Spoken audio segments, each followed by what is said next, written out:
Next figure it out पे आ जाते हैं।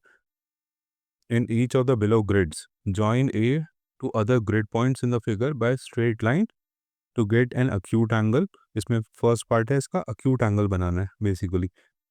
तो हमें एक इन्होंने ग्रिड दे रखी है जिसपे एक लाइन बनी हुई है ऑलरेडी, दूसरी डॉटेड लाइन बना के इन्होंने एग्जांपल समझा रखा है कि this looks like an acute angle. इस वाले नेक्स्ट वाले फिगर में ये तो गिवन है, ये तो बना के दिखा रखा है इन्होंने, हमें इस वाले में फिगर इट आउट करना है। तो देखो इससे ये वाली जो रेड लाइन है, मैं इसी के ऊपर अपना पेन चला रहा हूँ, है ना, ये एक स्ट्रेट लाइन लग रही है। हमें इस पे एंगल बनाना है तो हम इसके इस वाले एंड पे बना लेते हैं, ऊपर वाले एंड पे। तो अगर मैं इससे ऊपर ये वाले दो पॉइंट्स को ज्वाइन कर दूं तो मुझे ये राइट एंगल जैसा लग रहा है, तो मुझे ये वाला राइट एंगल नहीं बनाना है। तो मैं क्या करता हूँ, मैं ये हॉरिजॉन्टल वाले जो लाइंस हैं ये ज्वाइन कर देता हूँ, ऊपर वाला ये हटा लेता हूँ और ये हॉरिजॉन्टल वाली ये ज्वाइन कर देता हूँ। तो ये जो एंगल बना मुझसे, ये अक्यूट एंगल है। एक और एंगल ड्रॉ करके दिखाता हूँ सेम फिगर में। देखो उसको मिटा देते हैं, रेड लाइन समझ लो कि ड्रॉन है। अब मैं दूसरी लाइन और कहाँ ड्रॉ कर सकता हूँ जो अक्यूट एंगल बन जाए? मैं एक लाइन ये वाली भी ड्रॉ कर सकता हूँ उससे नीचे की तरफ, ये भी अक्यूट एंगल है ना। इसमें मुझे यही एक मैंने वर्टिकली डाउन करी, इससे पहले मैंने हॉरिजॉन्टली राइट में ड्रॉ करा था, वो भी अक्यूट एंगल था। क्या इसके अलावा कोई स्ट्रेट लाइन ड्रॉ हो सकती है? हो तो सकती है, लेकिन वो इन पॉइंट्स के थ्रू नहीं गुजरेगी, है ना। तो इसी तरह से हमने अक्यूट एंगल इसमें ड्रॉ कर लिया। या तो हमने वर्टिकली डाउन कर दिया, हॉरिजॉन्टली राइट जब हमने इस लाइन से ड्रॉ करा था तो हमने अक्यूट एंगल बना लिए थे। आप ये लाइंस बनाने के बाद, एक स्ट्रेट लाइन बनाने के बाद जो इन सारे डॉट से गुजरे, ये जो एंगल आपका है, आप इस एंगल को मेजर करके देख सकते हैं कि इसका डिग्री मेजर कितना आ रहा है। ठीक है, नाउ सेम क्वेश्चन का बी पार्ट है, सेम क्वेश्चन का बी पार्ट है, ऑब्ट्यूज एंगल बनाना है, मतलब 90 डिग्री से बड़ा एंगल बनाना है। तो अगर ये हॉरिजॉन्टल लाइन जो रेड लाइन इस वाली फिगर में बनी हुई है, पहली वाली फिगर में, अगर मैं इससे वर्टिकली अप एक लाइन बना दूं तो आई थिंक ये 90 डिग्री बन जाएगा। अब ऑब्ट्यूज एंगल क्या होता है? वो 90 और 90 डिग्री से बड़ा होता है, 180 डिग्री से छोटा होता है ना। 180 डिग्री होगा तो इसी लाइन को दूसरी साइड में एक्सटेंड कर देता हूँ, ये वाला एंगल कंप्लीट 180 बन जाएगा।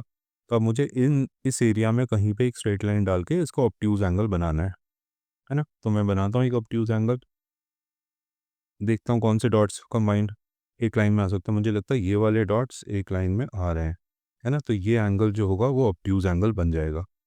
इसके अलावा ऑब्ट्यूज एंगल मुझे और कोई नज़र नहीं आ रहा जो मैं लाइंस को कनेक्ट करके बना सकूँ, है ना। और अब मैं इस वाली फिगर में देखूँ कहाँ कहाँ मैं ऑब्ट्यूज एंगल बना सकता हूँ। पहले तो मैं इसमें 90 डिग्री और 180 डिग्री के लिए डॉटेड लाइन बनाता हूँ इस बार, है ना। जैसे कि अगर मैं यहाँ पे एक डॉटेड लाइन बनाऊँ तो मुझे लगता है ये राइट एंगल बन गया, और उसी लाइन को दूसरी डायरेक्शन में एक्सटेंड कर दूँ तो ये 180 डिग्री बन गया। इन 90 और 180 के बीच में अगर मुझे कोई लाइन ज्वाइन करनी है, आई थिंक ये वाली लाइन ज्वाइन हो रही है, और ये वाला एंगल जो है ये ऑब्ट्यूज एंगल बन रहा है ना। ये ऑब्ट्यूज एंगल बन रहा है, angle between 90 greater than 90 but less than 180 degree. मैंने अपर वाले एंड से ड्रॉ किया है, आप चाहो तो उसके, ये मैं मिटा देता हूँ, आप चाहो तो उसके लोअर वाले एंड से भी ड्रॉ कर सकते हो। पहली वाली फिगर में मैं ड्रॉ करके दिखाता हूँ ऑब्ट्यूज एंगल, क्योंकि यहाँ पे डॉट्स नहीं है इस वाले एंड पे, मैं ड्रॉ नहीं कर सकता इसमें ऑब्ट्यूज एंगल, डॉट्स ही नहीं कनेक्ट करने के लिए। इस वाली फिगर में मैंने पहले इस वाले डॉट से, सेकंड वाली फिगर की बात कर रहा हूँ, पहले यहाँ से मैंने ऑब्ट्यूज एंगल बनाया था। क्या मैं इस वाले डॉट से कोई ऑब्ट्यूज एंगल बना सकता हूँ? हाँ, मुझे लगता है मैं बना सकता हूँ।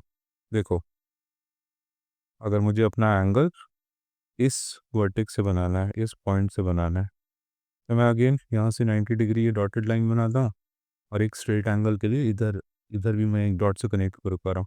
इन दोनों के बीच में एक लाइन खींच सकता हूँ। हाँ, ये दोनों डॉट्स मुझे लाइन नज़र आ रहे हैं। मैं इसके लोअर एंड से भी यहाँ पे एक ऑब्ट्यूज एंगल इस तरह से बना सकता हूँ, ये भी ऑब्ट्यूज एंगल बन जाएगा।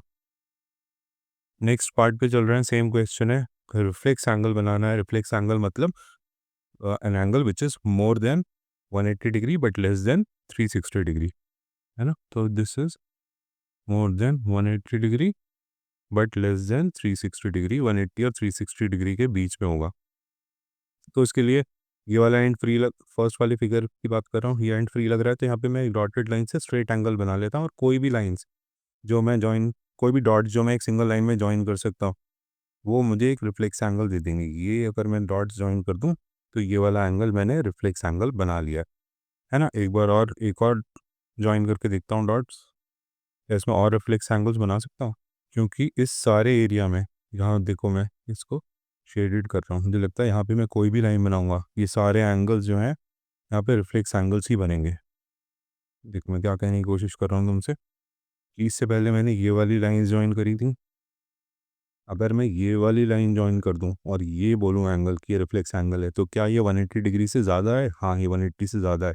क्या ये 360 से कम है? हाँ ये 360 से कम है ना। ये 270 डिग्रीज का एंगल है, इसको भी आप रिफ्लेक्स एंगल कह सकते हैं। इसके अलावा कोई लाइन ज्वाइन कर सकता हूँ? हाँ मैं ये वाली लाइन्स भी ज्वाइन कर सकता हूँ, ये डॉट्स भी ज्वाइन करके एक लाइन बना सकता हूँ। अब की बार मैंने यहाँ तक एंगल मेजर कर लिया। ये सारे एग्जाम्पल्स बन जाएंगे रिफ्लेक्स एंगल के। इसको देखो मैं तुमसे कह रहा था कि अगर मैं इन डॉट्स को भी ज्वाइन कर दूं रिफ्लेक्स एंगल्स में, क्योंकि हमारे पास इतना ज़्यादा विगल रूम है कि 180 डिग्रीज तक मैं एंगल्स बना सकता हूँ, तो मैं ये वाला एंगल भी मेरा रिफ्लेक्स एंगल ही होगा। 180 डिग्री से ज़्यादा है, स्ट्रेट एंगल से ज़्यादा है, और बट 360 से कम है, ये वाला एंगल भी रिफ्लेक्स एंगल होगा। इसी तरह से अगर मैं इसको ऊपर के डायरेक्शन में एक्सटेंड कर दूँ ताकि मुझे पता चले स्ट्रेट एंगल यहाँ तक है, तो उसके बाद में ये वाली लाइन खींच के ये भी मेरा रिफ्लेक्स एंगल बन गया। इस वाले डॉट से ये दो लाइंस भी ज्वाइन कर रहे हैं, तो ये वाला भी मेरा एक रिफ्लेक्स एंगल बन गया। अगली जो डॉट ज्वाइन होती हुई नज़र आ रही है मुझे ये नज़र आ रही है, तो ये वाला एंगल भी रिफ्लेक्स एंगल बन गया मेरा, है ना। मैं इतने सारे रिफ्लेक्स एंगल बना सकता हूँ। तुम चाहो तो यहाँ इस वाले एंड से भी प्रैक्टिस कर सकते हो रिफ्लेक्स एंगल्स बनाने की। याद रखना है कि रिफ्लेक्स एंगल्स जो हैं वो 180 डिग्री से ज़्यादा होते हैं, बड़े होते हैं, बट 360 डिग्री से छोटे होते हैं। नेक्स्ट सेकंड क्वेश्चन आ गया फिगर इट आउट में। Use a protractor to find the measure of each angle and then classify each of the angle as acute, obtuse, right और रिफ्लेक्स एंगल्स। ठीक है, तो प्रोट्रैक्टर आपको यूज़ करना पड़ेगा। डी यूज़ करो अपना और इसको मेजर करो। डी का सेंट डी में 0 डिग्रीज पे किसको रखना है? इस वाली लाइन को, बेस वाली लाइन को 0 डिग्रीज पे रखना है। डी का सेंटर कहाँ रखना है? इस टी पे सेंटर रखना है डी का। आप मेजर करके बताओ कि ये वाला एंगल कितना है। इन्होंने एरोज दूसरे एंगल्स के लिए बना रखे हैं, बट आप इनको ही मेजर कर सकते हो। ये एंगल कितना है, ये एंगल कितना है, ये एंगल कितना है, और जब ये एंगल्स मेजर हो जाए, है ना, ये वाला एंगल मेजर करने हैं तुम्हें, angle P T R, angle P T Q, angle P T W and angle W T P. देखें तुम एक आइडेंटिफाई कर पा रहे हो इन एंगल्स को या नहीं? पी टी आर, सो पी टी, ये फर्स्ट वाली जो लाइन है लेफ्ट साइड से, ये पी टी है और ये आर टी है। सो पी टी आर वाला एंगल, ये फर्स्ट वाला एंगल जो छोटा एरो पड़ा हुआ है, this is P T R. तो तुम्हें डिग्री चलो तो मेजर कर लेना, बट तुम्हें विजुअली क्या लग रहा है कि ये अक्यूट एंगल है, राइट एंगल है, ऑब्ट्यूज एंगल है, या रिफ्लेक्स एंगल है? मुझे ये अक्यूट एंगल लग रहा है ना, ये वाला तो मुझको देख के अक्यूट लग रहा है। आप मेजर करके बताना। Angle P T Q, P P T Q, मतलब जो ये सेकंड एरो पड़ा हुआ है यहाँ तक वाला एंगल, क्या ये तुम्हें अक्यूट लग रहा है, राइट एंगल लग रहा है? मुझे ये अभी भी अक्यूट एंगल ही लग रहा है ना, अक्यूट एंगल ही लग रहा है। एंगल पी टी डब्ल्यू मतलब देखो मैं पुराने सब मिटा रहा हूँ। एंगल पी टी डब्ल्यू मतलब ये आ गया तुम्हारा पी टी और ये डब्ल्यू, है ना। ये पूरा बड़ा वाला एंगल जो है यहाँ से लेके यहाँ तक, इसका एरो उन्होंने दूसरे डायरेक्शन में बना रखा है। क्या ये 90 डिग्री से बड़ा लग रहा है? हाँ मुझे बड़ा लग रहा है। अगर 90 होता तो मुझे लगता है 90 डिग्री ऐसे होता है वर्टिकली यहाँ से, ये 90 डिग्री से बड़ा एंगल लग रहा है। तो पी टी डब्ल्यू को मैं क्या बोलूँगा? जो 90 डिग्री से बड़ा है बट स्ट्रेट एंगल से छोटा है, उस एंगल को क्या बोलते हैं? ऑब्ट्यूज एंगल, है ना, ऑब्ट्यूज एंगल। और एंगल डब्ल्यू टी पी देखो उन्होंने इस तरह से इसको लिखा है,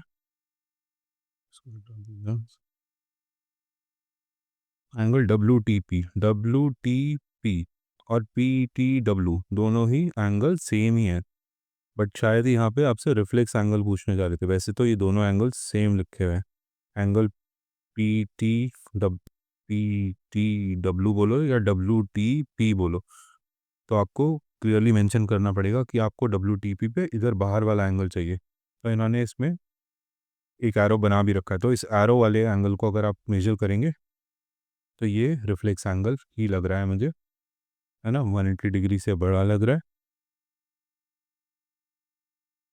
180 डिग्री से बड़ा लग रहा है और 360 से छोटा लग रहा है ना। अगर ये इस एंगल को मेजर करवाना चाहते हैं हमसे, बाहर वाला जो एंगल है ना। बट ये टर्मिनोलॉजी WTP और PTW दोनों ही सेम एंगल्स की बात कर रहे हैं। अगर हम PTW को अब यूज़ कर रहे हैं तो WTP भी सेम ही होना चाहिए। बट रिफ्लेक्स एंगल एट, या ये वाला एरो जो दिख रहा है मुझे, ये एंगल अगर मैं मेजर कर रहा हूँ तो ये मुझे रिफ्लेक्स एंगल लग रहा है। बिकॉज अगर मैं यहाँ पे एक इमेजिनरी यहाँ पे एक लाइन एक्सटेंड कर दूँ जो कि स्ट्रेट एंगल को रिप्रेजेंट करे, तो यहाँ तक 180 डिग्री होगा, है ना। और ये बाहर वाला जो आगे वाला पार्ट है ये 180 से ज़्यादा चला जाएगा। तो this is more than 180 less than 360, तो ये रिफ्लेक्स एंगल बन जाएगा।